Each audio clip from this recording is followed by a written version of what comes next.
السلام عليكم ورحمة الله وبركاته. اللهم صل وسلم وبارك على سيدنا محمد وعلى آله وصحبه وسلم.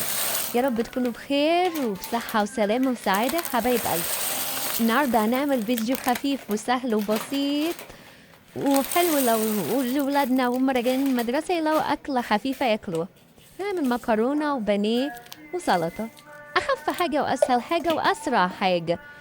لو بتشتغلي وراجعة من الشغل متأخرة يا دوبك هتطلعي البانيه اللي انت متبلاه وتقليه على طول وتعملي شوية مكرونة وشوية سلطة. أنا طبعا بدأت أسلق المكرونة الأول أو بدأت علقت على مية وسلقت المكرونة وهصفيها واغسلها طبعا كويس قوي بعد ما اخلصها. ما اصفيها لازم اغسلها كويس.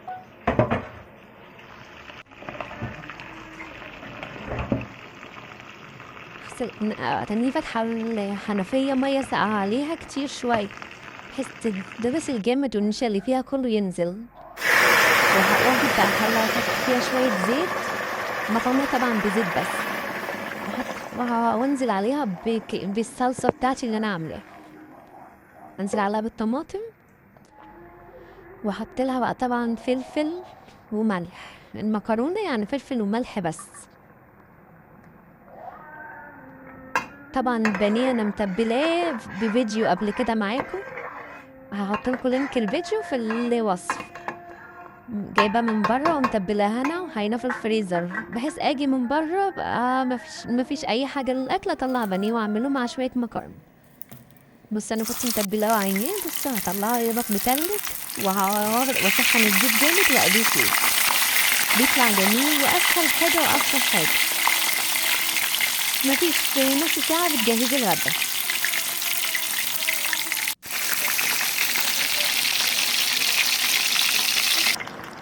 انا قلبته بس هو اتلسع من الجناب مني شويه بقى، لاني كنت بعمل كذا حاجه وانا بعمل الاكل بصراحه، بس الحمد لله.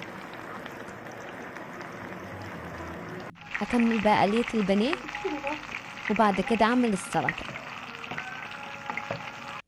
على ما الصلصه بتاعت المكرونه تتسبك. عملت السلطه اهو، بقلبها، حط لها ملح وليمونه طبعا وسنه كمون وبقلبها. بصوا جميله ازاي، حط لها طماطم وخضره وبصل وخيار وجزر، كل الخضار اللي عندك في البيت حطيه. الصلصه بقى كانت اتسبكت، هنزل عليها بالمكرونه لحد ما تتسبك خالص وتلاقوا الزيت طلع على وش الصلصه، بتبقى كده خلاص اتسبكت. نزلت عليها بقى بالمكرونه وبقلبها عشان خلاص كده بقى هغرف ان شاء الله.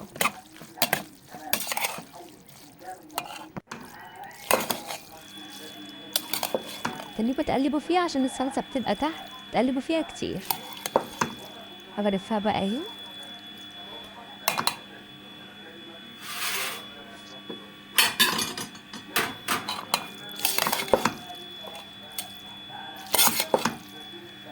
طبعا ولادي كانوا راجعوا من المدرسة وميتين من الجوع، غرفت لهم بسرعة عشان ياكلوا بالهنا والشفا.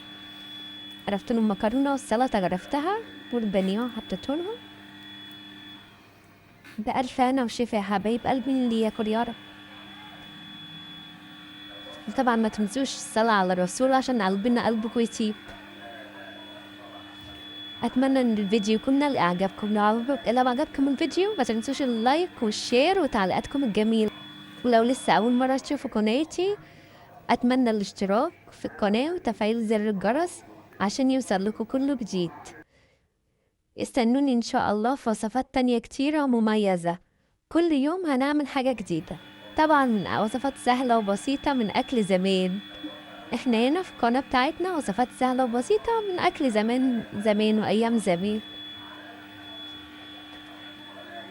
استنوني إن شاء الله يا حبايب قلبي في وصفات تانية وصفات تانية كتيرة مميزة. دمتم بخير وبحفظ من الرحمن. السلام عليكم ورحمة الله وبركاته.